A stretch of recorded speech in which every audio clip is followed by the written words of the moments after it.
La ansiedad es el trastorno psiquiátrico más frecuente en la consulta de primer nivel. Para el ENARM hay 3 cosas que no puedes dejar al azar: cuánto tiempo tienen que estar presentes los síntomas para que el diagnóstico sea válido, qué criterios usas para confirmarlo y cuál es el tratamiento de primera línea, porque aquí el error más común es elegir el fármaco equivocado. El doctor Mario Alberto Martínez, psiquiatra, te da todos los puntos clave que debes saber sobre trastorno de ansiedad generalizada. Entonces vamos a empezar con el trastorno de ansiedad generalizada. Recuerden el personaje de ansiedad, como también incluso se prepara para no dormir toda la noche porque está pensando en lo que tiene que hacer al día siguiente. Es una gran definición de la ansiedad generalizada. El trastorno de ansiedad generalizada, o TAG, con sus siglas, es presencia de preocupaciones crónicas, excesivas y difíciles de controlar. No es de estas que dicen, ya no piensas en eso. No, te están dando vueltas y vueltas y vueltas. Por ejemplo, de que tienes que hacer algunas presentaciones, tienes que terminar tu tesis, tienes que además atender a tus pacientes, tienes que estar justamente checando algunas cosas de la casa. No lo estoy usando como ejemplo personal, pero puede ser así, ¿va? Y además estas son múltiples preocupaciones, ¿no? Económicas, familiares, de salud y del futuro.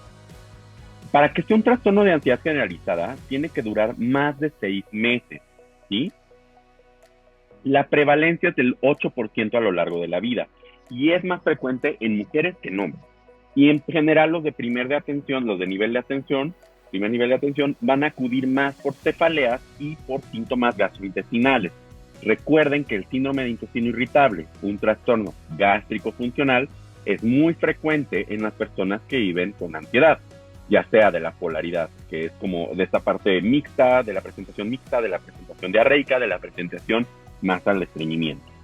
La comorbilidad, como les dije, es del 90% y el 35% de las personas llegan a consumir tienen un trastorno por consumo de alcohol como regulador o lo regulan de esta manera, como en un consumo perjudicial, ¿va? Esto pasa más en hombres, ¿sí? Las escalas sugeridas que te dice la guía de práctica clínica son la escala de ansiedad de Hamilton y el inventario de ansiedad de Beck. La escala de ansiedad de Hamilton son 14 preguntas de los principales síntomas de ansiedad que vamos a ver y el punto de corte es más de 18, mientras que el inventario de depresión de Beck es un inventario que el paciente puede contestar que tiene que ver con síntomas de ansiedad y el punto de corte es más de 22. Son solo de cribado, ¿va? Y también nos sirven como para ver las respuestas como lo pasa en depresión. Ajá. ¿Sabes cuál es la verdadera razón por la que en la mayoría no pasa el ENARM? No es falta de inteligencia, es porque estudian con calendarios genéricos, sin considerar sus horas reales disponibles, sin distribuir el tiempo de estudio de acuerdo a la proporción real de preguntas por especialidad y sin integrar simulacros desde el inicio. Y cuando no pueden cumplir, creen que el problema son ellos. En Aesculapius tendrás tu calendario personalizado basado en 3 cosas: tu disponibilidad real de tiempo, la estructura del ENARM y un sistema de estudio con 3 fases para repasos objetivos. Nuestros alumnos no estudian más, estudian mejor. Entonces, ¿cómo sabemos el criterio diagnóstico de la ansiedad generalizada? Recuerden, son estas preocupaciones excesivas, crónicas y difíciles de controlar, que son de varios temas, ¿no? Más 3 de los siguientes síntomas. Dificultad para relajarse o mantenerse al límite. ¿Qué quiere decir? Es esta parte de que quieres relajarte, quieres sentarte, quieres acostarte y ni siquiera lo puedes hacer porque estás pensando que estás perdiendo el tiempo o que de alguna manera también tienes un montón de cosas que se te están viniendo encima y como buen procrastinador los dejaste hasta el final y se te van a caer encima y vas a morir. No, o sea, no vas a morir, pero vas a acabar aplastado por todas las cosas, ¿no? Pero bueno, la ansiedad te dice que vas a morir. Va a haber fatigabilidad, ¿no? Porque estás piense y como estás tenso y estás haciendo un montón de cosas, entonces te vas a cansar, ¿sale? Y además ese cansancio no te va a dejar hacer muchas cosas. Dificultad para concentrarse o mantener la mente en blanco. ¿Qué es eso? Recuerden, tratan de leer, tratan de estudiar para este examen, por ejemplo, y no pueden, se les olvida. Empiezan a estudiar y empiezan con el celular. O empiezan ahí a ver y que los perritos y que luego empiezan a ver los programas, ¿no? Mantener la mente en blanco. Luego dicen, es que siempre me ha ayudado tener como, ¿cómo se llama? ¿Cómo se llama cuando? Se me fue ahorita el nombre, pero meditar, ¿no? Y te dicen, deja la mente en blanco, trata de hacerlo como en una parte de meditación. No puedo, estoy pensando y pensando y pensando y pensando. están más irritables, cualquier cosa los enoja, desde cosas que antes tal vez no te hacían enojar, o sea, puede que tengas, por ejemplo, en mi casa, los perritos que están aquí jugando, ¿no? Y normalmente no me enojaría, de hecho me da mucha alegría ver que juegan, ver cómo se entretienen, pero cuando estoy muy estresado me irrita demasiado que estén jugando, entonces ya, ¿no? Y puedo tener tensión muscular, principalmente hay cefaleas occipitales aquí atrásito que se irradian a los hombros, ¿no? Principalmente aquí arriba de las escápulas, o dolores en la espalda y problemas del sueño, ya sea que tenga mucho insomnio, o sea, de que tardo en dormirme, me despierto varias veces o el sueño no es reparado. Estos síntomas tienen que estar más de 6 meses. Y en los niños basta con que solo haya uno de los siguientes, ¿va? Uno de esos que estaban ahí, aquí por ejemplo. ¿Cómo son los diagnósticos diferenciales? Y lo vamos a ver. Miren, la ansiedad generalizada es como si la ansiedad estuviera todo el tiempo viviendo contigo, ¿va? Como si el monito de ansiedad ocupara todo el tiempo y no entrara en el pánico que entró al final de la película.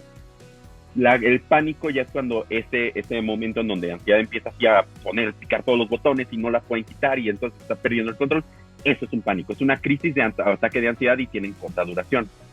La ansiedad social tiene que ver más con respuestas a estímulos sociales o contextos de interacción. ¿Qué quiere decir? Me puede dar pena, por ejemplo, ir a pedir una hamburguesa, o me puede dar pena marcar a los servicios telefónicos para poder resolver algo porque no sé cómo lo voy a hacer. Ajá. O incluso presentar algo porque siento que me van a estar observando y evaluando negativamente y van a notar mi ansiedad. Ajá. Por enfermedad. La ansiedad por enfermedad es un diagnóstico que no está tan presente ahorita en estos diapositivas, pero es una preocupación exclusivamente por la parte de los síntomas graves de una enfermedad. Es esto de que, por ejemplo, ¿no? Te dicen, es que me duele la cabeza, tengo cáncer. Ah, ya me dolió de nuevo, seguro es cáncer y ya me está apretando todo. Y como buen médico ya estás viendo qué tipo de cáncer y se está alterando la línea media, ¿no? De tu cerebro, y si ya empiezas a tener algunos síntomas neurológicos y empiezas a ver si te quieres hacer una resonancia, ¿sale? Como esa preocupación excesiva a la enfermedad. Mientras que la fobia es solamente esas respuestas conductuales y una ansiedad muy desproporcionada a un estímulo específico. Hablando de las drogas, recuerden que la abstinencia generalmente te puede parecer una ansiedad, pero son drogas que causan tranquilidad si las consumes. Un ejemplo, si yo tomo, por ejemplo, muchas benzodiazepinas, es probable que cuando no tenga el consumo me dé ansiedad. Esa es la abstinencia de la benzodiazepina. Si estoy consumiendo mucho alcohol, la abstinencia de alcohol es ansiedad, se parece a la ansiedad. Y la intoxicación como la cocaína o los estimulantes puede dar síntomas similares a la ansiedad, ¿va? Pero en la intoxicación por cocaína generalmente pues hay una vasoconstricción, puede haber ideas delirantes, ¿vale? Cosa que en la ansiedad no hay. ¿Ajá? Medicamentos, por ejemplo, los corticoides, los antihipertensivos, ¿no? Como los inhibidores los inhibidores de la enzima convertidora de angiotensina, puede ser, la insulina, ¿no? O, por ejemplo, hipoglucemias pueden también condicionar a padecer síntomas de ansiedad. Y enfermedades, ¿no? Como cardiopatía, síntomas autoinmunes, esclerosis múltiple, epilepsias o alteraciones tiroideas pueden también dar diagnósticos diferenciales. Principalmente el tratamiento de la ansiedad generalizada es un tratamiento no farmacológico. Siempre se tiene que respetar la decisión del paciente. Si el paciente quiere antidepresivos, tienes que enseñarle también los efectos secundarios y qué esperar de los antidepresivos, ¿va? Y generalmente se utilizan después de que ya hubo un cierto tiempo de tratamiento de terapia, ¿verdad? Pero, al igual que en la depresión, si llevan mucho tiempo con la ansiedad, recuerden que esto tarda un poquito más y es más difícil que respondan. A veces también se utilizan en estos momentos los fármacos. Pero el de primera línea siempre va a ser la terapia cognitivo-conductual con un mínimo de sesiones. También con ciertas alternativas como el mindfulness, que es un cierto tipo de se me volvió a olvidar, de meditación, ¿va? Y cambios en el estilo de vida. De hecho, se ha hablado mucho de que una dieta baja en grasas como muy saturadas, ¿no? Ejercicio por lo menos 30 minutos al día, que pueden ayudar mucho como un tratamiento no farmacológico. Claro, esto no va a curar, esto no va a quitar, se puede ayudar, pero si en algún momento llega a rebasar, probablemente sí necesites un tratamiento farmacológico. De las técnicas psicoterapéuticas, las principales son la relajación progresiva y respiración profunda. La relajación progresiva es una relajación donde les pides al paciente que esté sentadito, ¿no? Y le pides que empiece a relajar los músculos de la frente, ¿no? De la mandíbula, de los hombros, o sea, que los empieza, o sea, primero los aprieta y los relaja. Luego los de la mandíbula, los aprieta y los relaja. Luego los del cuello y que se vaya así progresivamente. Se puede hacer acostado y generalmente sirve mucho para ayudar a que bajes un poquito esa ansiedad. También la respiración profunda, en donde se le pide que se imagine ciertos momentos, cómo entra el aire, ¿no? Durante 3 segundos, cómo pasa por tus bronquios, ¿no? Cómo llega a los pulmones. Se queda durante unos 3 o 4 segundos y luego la sacas por la boca. Te ayuda también a bajar un poco las técnicas en ese momento. Pero lo principal es la psicoterapia cognitivo-conductual con reestructuración cognitiva, en donde la reestructuración, ¿qué es eso? Es principalmente no juzgar, pero es poner a prueba los pensamientos catastróficos que pueden ocurrir, ¿sí? Principalmente, o sea, si siento que me van a correr si no hago algo, oye, ¿pero qué pasa? ¿Sí te pueden correr? No, es que nunca ha pasado, pero a ver, ¿de dónde? O sea, ¿cómo te enteras? ¿Te podían correr? No, pues no sé, o sea, eso me dice. Ah, ok, ¿y cómo es tu jefe? O sea, como empezar a ver como cosas que podrían poner en duda en realidad ese pensamiento, ¿sale? Sin hacerlo sentir de menos.